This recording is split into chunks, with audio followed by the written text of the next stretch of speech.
Hello YouTube family. It's been a while, I know, I'm sorry. I've just been really busy with redoing my whole course, the online coaching program, and then working on the site and working with people and out traveling and school, and it's just been hectic. But I am back, and I'm back with a question because I've been asked this now a couple of times, and I can relate to it because I dealt with it. And what I'm talking about is laxative abuse when you're dieting or when you're in recovery, and how do you come back from being dependent on laxatives. So with my experience, I always had issues once I started dieting, especially with slow bowel transit time. And so this became even more worse once I started dieting and I was on the high protein chicken and tilapia diet. Yeah, my bowels were non-existent. I did not have bowel movements, and I became very bloated, and my coach was concerned with me and I was concerned, and coffee wouldn't do it. Miralax wouldn't do it. The flea enema wouldn't do it, and it was bad. And at that point, actually, I almost had a bowel obstruction that I had to go into surgery for. But luckily I didn't have to get the surgery, but I actually do have an aunt that was into bodybuilding, figure competing, and she actually did have to go into surgery to remove the bowel obstruction. So why can't I say that word? Obstruction. And so yeah, that is a real problem with bikini competitions and bodybuilding. And then aside from that, after the bikini competitions and when I was raw vegan and fasting, they say, oh, you're on the highest water-rich foods and the high fiber and blah, blah, blah, vegan, high fiber, you'll have the best bowel movements and transit time. Yeah, no, not for me. That was the worst time. I was unable to have a bowel movement on my own anymore, and this went on for a while. I mean, I was dependent on enemas, water enemas, every day. I had to use it every day, at least once a day, usually twice and even more sometimes, depending on how bad I was feeling. And I had to do that if I wanted to go to the bathroom. So definitely dependent, and that went on for over a year.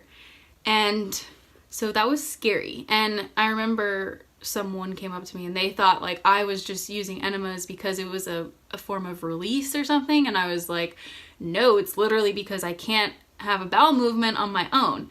And yeah, that's what happens when you're on an unbalanced diet, and whether it's high water or high fiber,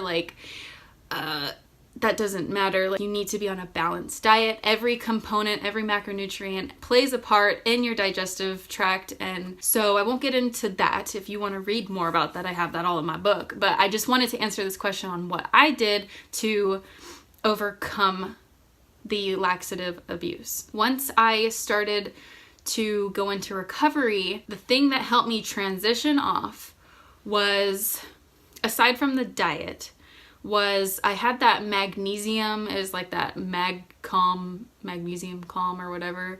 I could link it below. I'm not affiliated with them or anything, but I'm just telling you what worked for me. So the magnesium helped. I did that every day.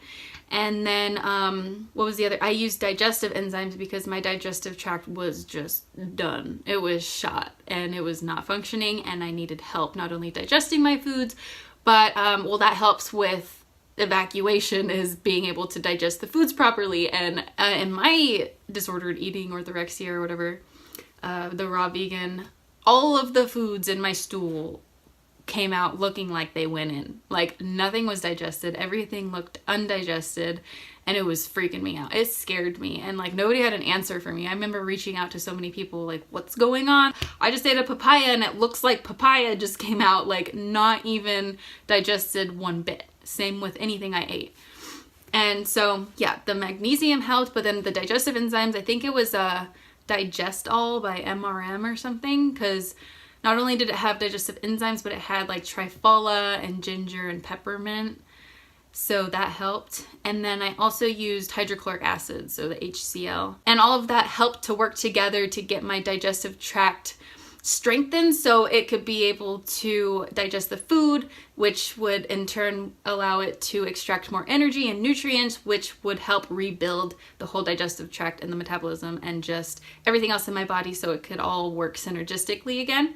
So it did not create a dependency on digestive enzymes because I was also eating balanced and I wasn't restricting myself. So if I would have used magnesium and the digestive enzymes without nourishing and feeding my body and following the extreme hunger and just feeding a shit ton and balance and not restricting in any way, I wouldn't have been able to come off of the magnesium and the digestive enzymes and all of that, or the enemas. That helped transition, but in turn, you have to continue to eat consistently, persistently, every macronutrient, no cutting on anything. And, you know, don't cut the oil or the salt, like that all helped too. So if you're struggling to have bowel movements and you're still on whole foods only in recovery, oil really helped my bowel movements, but not just going on a ketogenic diet and just having oil. Like I needed the carbs too and the starch and everything. The cooked food helped. So raw vegans, if you're raw and you're not having bowel movements, consider adding more food into the diet. Balance, always balance here. So really can be that simple. And that was just my experience. I don't know exactly the history of your background.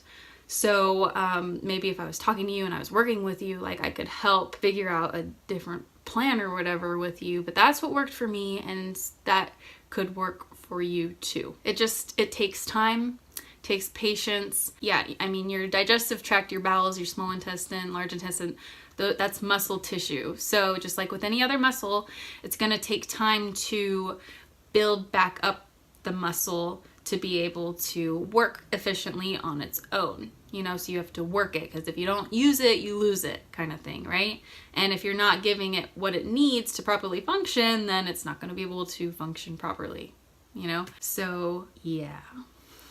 We aren't meant to have an unbalanced diet, and if we have an unbalanced diet, things start shutting down in our body. We can't produce our own digestive enzymes and like our own hydrochloric acid and our own pancreatic enzymes, and our bowels don't function properly, and our liver starts to shut down, and our kidneys and everything, it all starts to shut down if it's not being fed properly. Go figure. Through recovery, this usually just all goes. And if this isn't working for you, are you being honest with yourself? Number one. Another thing that did help too, it was just part of it, is stretching and like doing a little massage in your stomach. So you just like go around your stomach and you just, you know, massage. I don't know if you can see that. So like, you know, you massage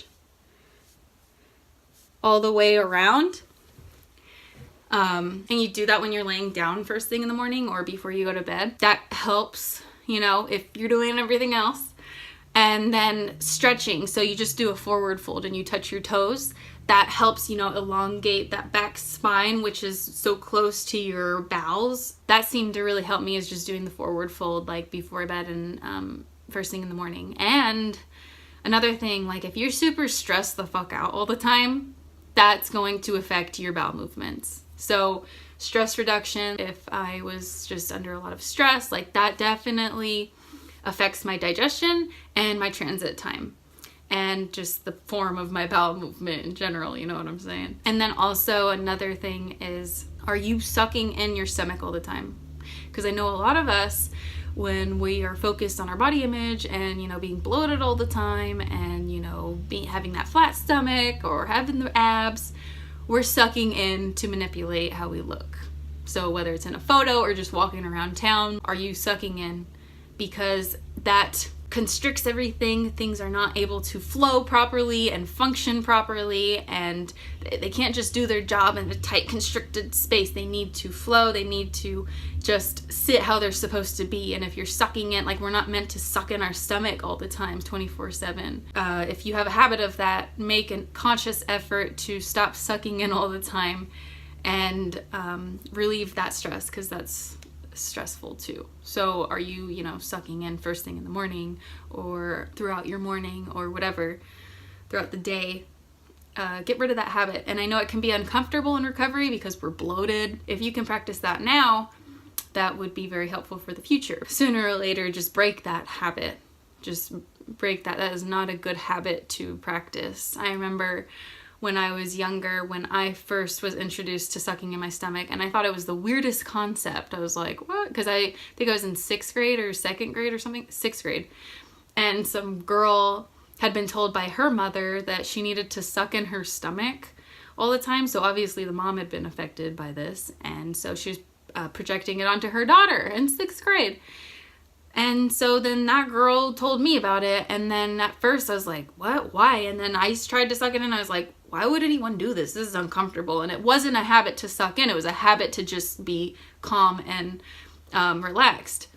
But then over time that stuck with me for some reason. I don't know exactly why, but it stuck with me. And ever since then I developed that habit to suck in all the time. And it just got worse as time went on. It could be these little things that are when these habits develop, but we learned these habits and we can unlearn these habits and create new healthy habits to replace them. So remember that. Continue to challenge your habits and your behaviors and your mindsets, and you do have the power to choose healthy behaviors and mindsets for yourself. So make yourself a priority and your success a priority, and do it for yourself, and don't sell yourself short. As for the laxative abuse and dependency, those are pretty much my top tips. That's what helped me. And yes, now I am able to go to the bathroom perfectly fine. And if I ever slip and I find myself like sucking in for some reason, or if I find myself super stressed, that will affect my morning routine. So yeah, that's my advice to you. Drinking water, of course, like I know we probably have all heard that, like drink a lot of water. But yeah, I do still drink my glass of water in the morning first thing, because I drink coffee too. And so that's my balance, is I hydrate and then I dehydrate. No, but I don't know, it works for me. So can I think of anything else? Those are my top tips. So if you have anything else, if you're watching this and you had something that helped you, please share it in the comments below so someone else can see it. We all have different things that we have found that have worked for us, and it's great for us to be able to share and help each other, because I don't know it all, that person doesn't know it all, and we all are on our own journey. So remember to not compare yourself to someone else's recovery journey or just someone else's journey in general. Remember that we're all unique. Ooh, a hummingbird. Jesus, so easily distracted. Okay, well, that is what I have for you guys today. Let me know if you have any other questions. Yeah, like I said, if you want more information on any of this, check out my book, Damn the Diets. I go into much more detail and explanation in there, like for the physiology, or check out my 7-week coaching program. I'd love to have you in there. And yeah, I will talk to you guys soon. I hope you guys are doing well. All right.